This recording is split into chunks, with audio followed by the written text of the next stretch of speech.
Cooking with Kajal मध्ये आपलं स्वागत आहे। चला तर आज बनवणार आहे मी कारलं, जे की कडू असतं।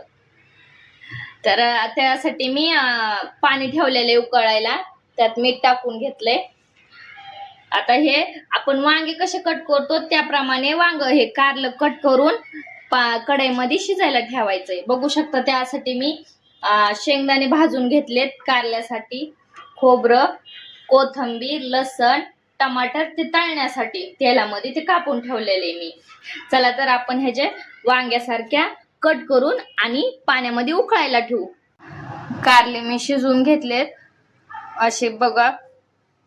पाणी मी थोडंसं हलक्या हाताने पिळून घेतलेत कारले, जेणेकरून त्याचा कडूपणा जाईल। हे काढून घेतलेला मसाला इथं ठेवलेला आहे। कोथिंबीर टाकल्यामुळे हिरवा कलर आलाय त्याला। त्यात आपण मसाले टाकू। आता लाल तिखट, तुम्हाला ज्या तिखट खाता त्या टाकू शकता तुम्ही तिखट। कांदा लसूण मसाला 1 चमचा, धना पावडर आणि थोडंसं मीठ। आता हे कारले त्याच्यामध्ये मसाला कारल्यामध्ये भरून घेऊ। बघा असं सगळे मी कारले भरून घेतलेत। कढईमध्ये तेल टाकले, त्याच्यामध्ये आता टमाटर टाकू।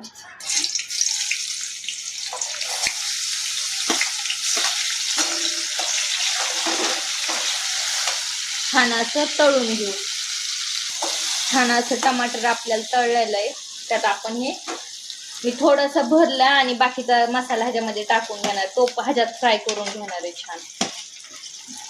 कोथिंबीर पण टाकणार आहे। सगळं मसाला शिल्लक राहिलेला पूर्ण तेलात तळून असा घ्यायचा आहे, तेल सुटेपर्यंत, म्हणजे मसाल्याचा कच्चापणा जाईल। तर खूप छान होतोय कारलं मसाला। छान असं मसाल्याला तेल सुटले। आता ते आपण कारले टाकून घेऊ।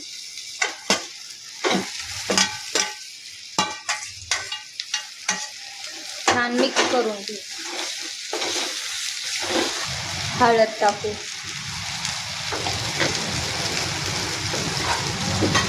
त्याच्यात पाणी टाकू आता आपण।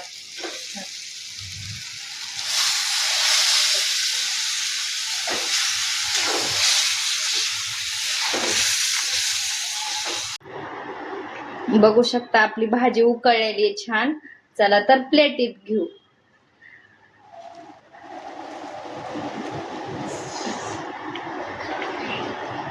नक्की सांगा आजची कारल्याची भाजी कशी वाटली। लाईक करा, सबस्क्राईब करा, शेअर करा। कुकिंग विथ काजल आणि माझ्या चॅनलला सबस्क्राईब करा, म्हणजे माझ्या अशा छान छान भाज्या तुमच्यापर्यंत पोहोचतात।